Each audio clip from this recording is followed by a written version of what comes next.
To legend TV. నేను మీ అన్నలు మొన్న జరిగిన ఢిల్లీలో జరిగిన రిపబ్లిక్ డేకి అయితే మన తెలంగాణ తరపున అయితే ఒక శకం అయితే నడిచింది. దాంట్లోనైతే పాల్గొన్న వాళ్ళైతే మనతో డప్పు కళాకారులు అయితే ఉన్నారు. వాళ్ళతో ఒకసారి మాట్లాడదాం. వాళ్ళ ఆడాక మేడం, మీరు ఢిల్లీ దాకా వెళ్ళారు కదా, ఎలా అనిపిస్తా ఉంది? మంచిగుంది. ఫీలింగ్ బాగుంది. అంటే ఇప్పుడు డప్పు కళాకారులు చూసుకుంటే మనం మగవాళ్ళు ఎక్కువ చూసుకుంటాం. మరి ఇప్పుడు మీరు ఆడవాళ్ళుగా ఉన్నారు కదా, అవును. ఎందుకు అలా రావడానికి గల కారణం? మాకు ఇది అనేది నచ్చింది. నచ్చటం వల్ల మా మాస్టర్ సాయంతో మేము నేర్చుకున్నాం. ఎన్ని సంవత్సరాల నుండి ఈ వృత్తిలో ఉన్నారు? సంవత్సరం సంది ఉన్నాం. ఒక 20 డేస్ పట్టింది మేము నేర్చుకోవడానికి.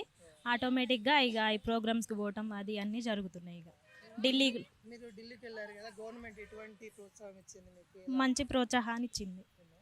ఇప్పుడు ఢిల్లీ కంచెలు ఈ రోజే వచ్చారు, ఇప్పుడు వచ్చారు? ఈ రోజు వచ్చినాం. ఈ రోజు నాకు వచ్చినాం. ఒకసారి డప్పు కొట్టి చూపిస్తారా? ఓకే.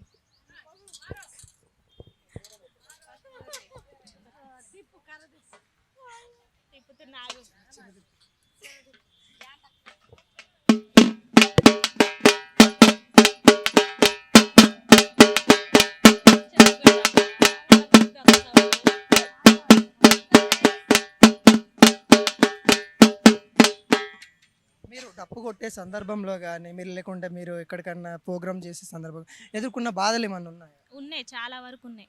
మేము ఫస్ట్ స్టార్టింగ్లో నేర్చుకునేటప్పుడు చాలా మంది మమ్మల్ని హేళన చేసిర్రు. ఈ డప్పుకు పట్టుకొని పోవటం ఏంది, అసలు ఇదేమన్నా బాగుందా, అట్లా ఇట్లా అసలు చాలా చీప్గా చూసిర్రు. ఇప్పుడు గల్లీ నుంచి ఢిల్లీకి వచ్చేసరికి వాళ్ళు ఫోన్ చేస్తుర్రు మాకు, అసలు మీరు అట్లా పోతారు చేస్తారని మేము అనుకోలేదు అని ఇప్పుడు వాళ్ళే మాకు ఫోన్లు చేసి అన్నీ చెప్తున్నారు. ఇక ఈ అమ్మాయి ఏంద్రా డప్పు పట్టుకొని పోవడం ఏంద్రా అలాంటివి వచ్చాయా? అలాంటివి వచ్చినాయి, చాలా వరకు వచ్చినాయి. చాలా వరకు బాధలు పడ్డాం. ఇక ఇంట్లో వాళ్ళ సహకారంతో మేము ఇంత దూరం రాగలిగినాం. ఎలా రియాక్ట్ అయ్యారు? ఫస్ట్ ఆఫ్ ఆల్ మీరు డప్పు నేర్చుకుంటామని అంటే మీ ఇంట్లో వాళ్ళు ఎలా రియాక్ట్ అయ్యారు? అన్నారు ఆడిబిడ్డవు కదా, నువ్వు వెళ్ళొద్దు, బయటికి వెళ్ళొద్దు అనే సందర్భాలు వచ్చాయా? అట్లేం లేదు, అందరు బొమ్మని చెప్పిండు. మెయిన్ మా తమ్ముడు కూడా నేర్చుకోమని చెప్పిండు. ఈ ఢిల్లీ రావడానికి కారణం మా ఇంట్లో వాళ్ళు ఎవరు వద్దన్నా కానీ, మా అత్తయ్య వాళ్ళు ఎవరు వద్దన్నా కానీ మా తమ్ముడు ద్వారా వచ్చిన నేను. తను మళ్ళీ పోతావా, పోకపోతావా అని చెప్పిండు. చెప్తే ఇక వాడు చెప్పటం వల్ల నేను ఇటు దాకా రాగలను. మీరు ఎక్కడెక్కడ ప్రోగ్రామ్ చేస్తూ ఉంటారు, ఎక్కడెక్కడికి వెళ్తూ ఉంటారు? మేము హైదరాబాదు, విజయవాడ, ఆంధ్ర అన్నీ పోతూనే ఉంటాం. మీకు గవర్నమెంట్ నుండి ఏమైనా గుర్తింపు వచ్చిందా? అంటే మీరు కూడా ఉన్నారు, డప్పు కళాకారులుగా ఉన్నారు అని ఏమన్నా వచ్చాయా మీకు? వచ్చినాయి. ఎవరైనా చెప్పారా అధికారులు కానీ మీకు? చెప్పిండు మరి మాకు మా మాస్టర్ గారు, సతీష్ మాస్టర్ గారు చెప్పారు. ఇప్పుడు మీరు అమ్మాయి కదా, ఇప్పుడు ఢిల్లీ దాకా వెళ్ళాడు, అక్కడ ఏమన్నా ప్రాబ్లం ఫేస్ చేస్తారు? ఏం ప్రాబ్లం ఏం ఫేస్ చేయలేదు. మంచిగానే పోయినాం, మంచిగానే వచ్చినాం. హరికృష్ణ సార్ ద్వారాగా, అందే భాస్కర్ సార్ ద్వారా. పాటలంటే మాతోని కాదు. అవును. చెప్పండి అక్క, మీరు ఢిల్లీ దాకా వెళ్ళారు, మీకు ఎలా అనిపిస్తా ఉంది? చాలా బాగుంది. అంటే ఈ వృత్తిలోకి రావడానికి గల కారణం ఏంటి? మాకు నేర్చుకోవాలని చాలా ఉంది. అయితే మాకు నేర్పించే వాళ్ళు ఎవరు లేరు. ఫస్ట్ సతీష్ మాస్టర్ వచ్చిండు. మీకంటూ ఒక కళ ఉండాలనేసి మా ఊరికి వచ్చి నేర్పి మమ్మల్ని ఇక్కడ దాకా పరెడ్డిగూడెం నుంచి వచ్చి సూర్యాపేట డిస్ట్రిక్ట్. ఇప్పుడు ఈరోజు ఇక్కడ జరుగుతా ఉంది, ఇక్కడ ప్రోగ్రామ్కి రావడానికి గల కారణం అంటే ఎవరైనా చెప్పారా లేకుంటే? చెప్పిర్రు. మిమ్మల్ని అయితే మొత్తానికి అయితే గుర్తించింది గవర్నమెంట్. అవును. అంటే మీకు ఏమన్నా ప్రోత్సాహంగా గవర్నమెంట్ నుండి ఏమన్నా మనీ కావడం లేకుంటే కోచింగ్ సెంటర్స్ కానీ ఏమన్నా ఉన్నాయా మీకు? ఉన్నాయి మాకు.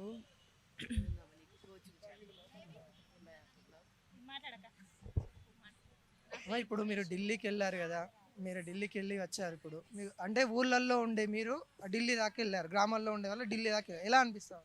చాలా హ్యాపీగా ఉందన్నయ్య, చాలా హ్యాపీగా ఫీల్ అవుతున్నాం. మేము కూడా ఇప్పుడు ముందు బాయ్స్ ఎందుకు ఉండాలి, మేము కూడా గర్ల్స్ కూడా ముందుకు వెళ్ళాలని మేము కూడా నేర్చుకున్నాం. మేము కూడా వెళ్ళాం, ఢిల్లీ వరకు వెళ్ళాం. చాలా హ్యాపీగా ఫీల్ అవుతున్నాం. మీ ఫ్రెండ్స్ కానీ లేకుంటే మీరు చదువుకున్న మీతో ఉన్న వాళ్ళు కానీ, అండ్ నువ్వు డప్పు కొడుతున్నావా, ఒక అమ్మాయి నువ్వు డప్పు కొడుతున్నావా అని అన్నారా?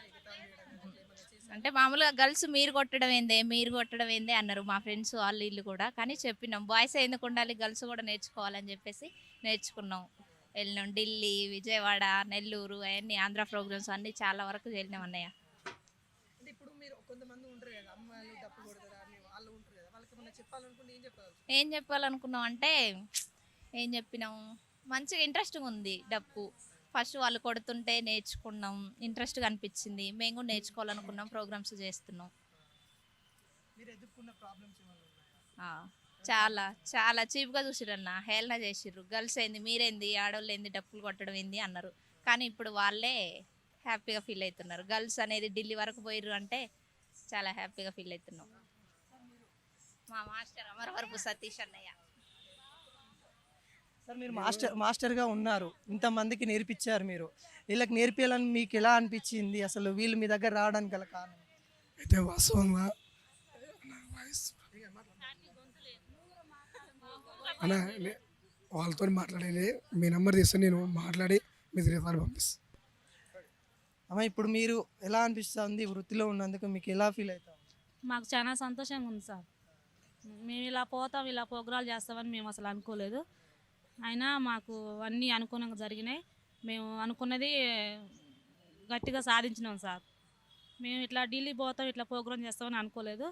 మాకు ఎంఎస్ సార్ వల్ల, భాస్కర్ రెడ్డి సారు, సతీష్ వల్ల మాకు మేము అనుకునేవన్నీ మాకు నెరవేరినాయి. ఇప్పుడు మీ ఇంటికాడ మీ భర్త కానీ లేకుంటే మీ తండ్రిదండ్రులు కానీ నువ్వెందుకు అమ్మాయివి, నువ్వు డప్పు కొట్టడం ఎందుకన్నా వచ్చినాయా? మా అమ్మ మా నాన్న వాళ్ళు అనేది, నువ్వు ఆడపిల్ల డప్పు కొట్టకూడదు అంటే మా నాన్న కొడతాడు డప్పు. అయితే నాకు ఫస్ట్ నుంచి కొట్టాలని కోరుకుండేది. అయితే ఆడపిల్లలు బయటకు వెళ్ళకూడదు, కొట్టకూడదు అని అనేవాళ్ళు. అట్లా మా వాళ్ళందరూ కూడా మమ్మల్ని అట్నే అన్నారు సార్. అయినా కూడా మేము నేర్చుకోవాలని మాకు ఒక ధైర్యంతో మేము నేర్చుకున్నాం. ఇప్పుడు మీకు గవర్నమెంట్ నుండి మీకు ఏమన్నా ట్రైనింగ్ ఇవ్వడానికి కానీ లేకుంటే ప్రోత్సాహం కానీ ఏమన్నా అందుతున్నాయా? అందుతున్నాయి, అన్నీ అందుతున్నాయి మాకు. చేస్తూ ఉన్నారా గవర్నమెంట్ వాళ్ళు? చేస్తూ మొత్తానికి మనం గుర్తించానన్నారు. మీరు కూడా ఈ రంగంలోకి ముందు వస్తూ ఉంటారు. వస్తాం సార్. నా పేరు దానమ్మ, మాది సూర్యాపేట జిల్లా, గడపల్లి మండలం, కల్మల్ చెరువు గ్రామం. మాకు మా ఊర్లో ఎంపీటీసీ మేడం రవణారెడ్డి సారు వాళ్ళు నేర్పించారు. వాళ్ళే సొంతంగా వాళ్ళే నేర్పించారు. ₹1,00,000 వాళ్ళే పెట్టుకొని మాకు నేర్పించడం జరిగింది. అందరు మగవాళ్ళే, అలా 8 మందిమే ఆడవాళ్ళం. అంతమందిలో మీరు మగవాళ్ళ ఏంది మీరు అట్లా అని చెప్పి చాలామంది చాలా రకాలు మాట్లాడారు. అయినా కానీ మా వారు నేను ఇద్దరం నేర్చుకున్నాం. ముఖ్యంగా మీరు నేర్చుకోవడానికి మా చంద్రయ్య బాబాయ్ నేర్పించింది అనమాట. ఆడవాళ్ళు వెనకబడిపోతున్నారు, మగవాళ్ళే చేసినారు, మగవాళ్ళలాగా మనం కానీ పైకి రావాలి, చేయాలి, అందరితో పాటు మనం సమాజంలో ముందుకు వెళ్ళాలని చెప్పి మాట్లాడారు. అది దానివల్ల మాకు నైట్ 7 గంటల నుంచి 12 గంటల వరకు నేర్చుకోవడం జరిగింది. నైట్ ప్రతిరోజు కూలి పని పోయి వచ్చి, ఇక అట్లా కూలి పని పోయి వచ్చి నేర్చుకోవటం జరిగి నెల రోజులు నేర్చుకున్నాం. అన్నీ వాళ్ళే చేశారనమాట మాకు. ఇట్లా నేర్చుకున్న తర్వాత అన్నయ్యనే పిలిపించి సతీష్ అన్నయ్యతో నేర్పించారు. ఆయన మాస్టర్. ఆయన ద్వారాగా మేము అన్ని ప్రోగ్రాలు చేయగలిగినాం. ఇక్కడికి రావడానికి కారణమే అందే భాస్కర్ అన్నయ్య. ఆ భాస్కర్ అన్నయ్య ద్వారా ఇక్కడికి వచ్చిన తర్వాత మాకు హరికృష్ణ సారు కలవటం జరిగింది. ఇంకా ఆ సార్ వల్ల చాలా ప్రోగ్రాలు చేసినాం మేము. ఢిల్లీ దాకా పోయిందంటే చాలా ఆనందంగా ఉంది, మాకు చాలా సంతోషంగా ఉంది. అసలు మేము ఇక్కడ నుంచి అక్కడ దాకా పోవటం ఏంటి, మాకు మా ఊరు నుంచి ఇక్కడికి రావడానికే పొద్దుకులు పడుతుంది, హైదరాబాద్ రావడానికి. ఇక్కడ నుంచి అక్కడి వరకు పోయినవంటే అసలు మాకు ఆనందం అసలు చాలా, అసలు చెప్పలేకపోతున్నాం మేము. అంత ఆనందంగా ఉందన్నమాట మాకు. అందుకనే మాకు ఈ అవకాశం ఇచ్చినందుకు మా ఎంఎస్ సార్కి, మా హరికృష్ణ సార్కి, భాస్కర్ సార్కి, మా సతీష్ మాస్టర్కి అందరికీ మా మనస్ఫూర్తిగా ధన్యవాదాలు తెలుపుతున్నాం. కానీ మాకు గవర్నమెంట్ నుంచి మాకు ఏదైనా లబ్ధి పొందాలని ఆలోచిస్తున్నాం మేము. ఇంతవరకు మాకు ఏది లేదు, లబ్ధి లేదు. వాళ్ళ ఇంకా కావాలి మాకు, మా సొంతంగా ఇంతవరకు అయితే ఏది లేదు. మాకు ఒక గుర్తింపు అనేది ఉండాలి. ఐడి కార్డు కానీ, కళాకారుల పింఛన్ కానీ ఏదన్నా గవర్నమెంట్ నుంచి మాకు అవకాశం ఇవ్వాలని మేము కోరుకుంటున్నాం. ట్రైనింగ్ ఇవ్వడానికి వీళ్ళు అసలు ఒక అంటే ఇప్పుడు మగవాళ్ళు ఎక్కువ ఉంటారు, ఇక ఆడవారికి కూడా ఇందులో కళా పోషణ ఉందని ఎలా గుర్తించారు? వీళ్ళకి ట్రైనింగ్ ఇవ్వడానికి గల కారణం ఏంటి? ఐఎమ్ నాట్ ఇన్ఫేర్ టు ఎనీవన్, అంటే మేము ఎవరికంటే తక్కువ కాదు అనేది ఇంగ్లీష్లో ఒక కొటేషన్ ఉంటుంది. దాన్ని వీళ్ళు కూడా ఎవరికంటే తక్కువ కాదు. కాబట్టి ఈ ప్రపంచంలో అంటే మీ తబలా వాయించే వాళ్ళు ఉన్నారు, ఆడపిల్లలు నృత్యాలు చేసేటువంటి వాళ్ళు ఉన్నారు, ఆడపిల్లలు కూచిపూడి, భరతనాట్యం, ఇంకా చాలా రకాల కళారూపాలు ఉన్నాయి. బట్ కానీ వీటిలో డప్పు కూడా ఒక కళారూపం ఉంది. అంటే కొన్ని గ్రామాలల్లో మా సైడ్లో ఆడవాళ్ళు వాయిస్తారు, బట్ కానీ ఈ బయటి ప్రపంచానికి వచ్చి ప్రదర్శన చేసిన సందర్భాలు చాలా తక్కువ.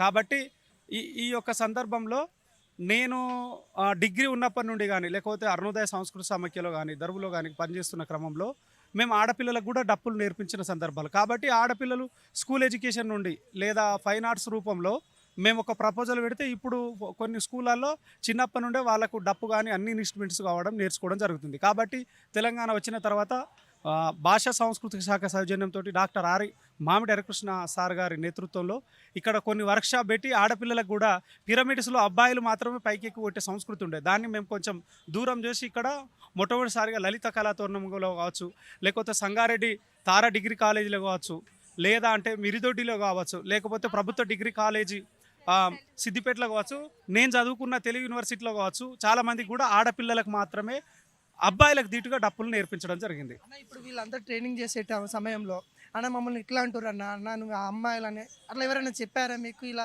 బాధపడ్డ వాళ్ళు ఉన్నారా ఇందులో? ఉన్నారు. బాధ అనేది తాత్కాలికం, కానీ దాని వెనకాల ఉన్నటువంటి ఫలితం చాలా గొప్పది. అప్పుడప్పుడు అంటే టైంకు కానీ, లేకపోతే మనం చేయాల్సిన బీట్స్ కానీ ఏదైనా మిస్టేక్ జరిగినప్పుడు కానీ వాటిని తప్పనిసరిగా మనం ఖచ్చితంగా వీటిని సాధన చేస్తేనే అవుతుందని నిక్కచ్చిగా కరాఖండిగా చెప్పినప్పుడు మాత్రమే ఏది కానీ సాధ్యం. కాబట్టి సాధారణ సాధ్యతే సర్వం. ఏది కానీ నువ్వు సాధించాలంటే సాధన చేయాలి. సాధన చేయకపోతే ఏది సక్సెస్ కాదు. గల్లీలో ఉన్న డప్పు ఢిల్లీలో మోగింది, ఎలా అనిపిస్తావు? చాలా ప్రౌడ్గా ఫీల్ అవుతున్నాం. నిజంగా మేము భాషా సంస్కృతి శాఖ హరికృష్ణ సార్ గారికి, భారత సంగీత నాటక అకాడమీగా కావచ్చు, ఎంఎస్ రావు సార్ భారత సంగీత నాటక అకాడమీ ఇక్కడ ఉన్నటువంటి ఇన్ఛార్జి కావచ్చు, అదేవిధంగా ఇక్కడికి వచ్చినటువంటి ఈ చెల్లెళ్ళందరినీ తరఫున కూడా మేము ప్రతినిధులుగా వెళ్ళడం, మేము ఒకరిని పేరు ఉండొచ్చు కానీ వీళ్ళ వల్లనే నాకు పేరు వచ్చింది, వీరి వల్లనే నాకు పేరు వచ్చింది, నేను ట్రైనప్ చేయొచ్చు, బట్ కానీ వీళ్ళు ఆ ప్రదర్శన చేయడం వల్లనే గల్లీలు ఉన్న డప్పు ఒక మారుమూల ప్రాంతం నుండి పల్లెలలో సావుల కాడ, లేకపోతే పెళ్లిల కాడ, ఎల్లమ్మ కాన్నో పోషంల కాన్నో, లేకపోతే ఏదైనా గ్రామ దేవతల పండుగలు అయితే ఇక్కడ మోగిన డప్పు రిపబ్లిక్ డే పరేడ్లో ఎర్రకోటలో మోగిందంటే దానికి తెలంగాణ తరఫున చాలామంది మాకు అభినందన తెలియజేస్తున్నాము.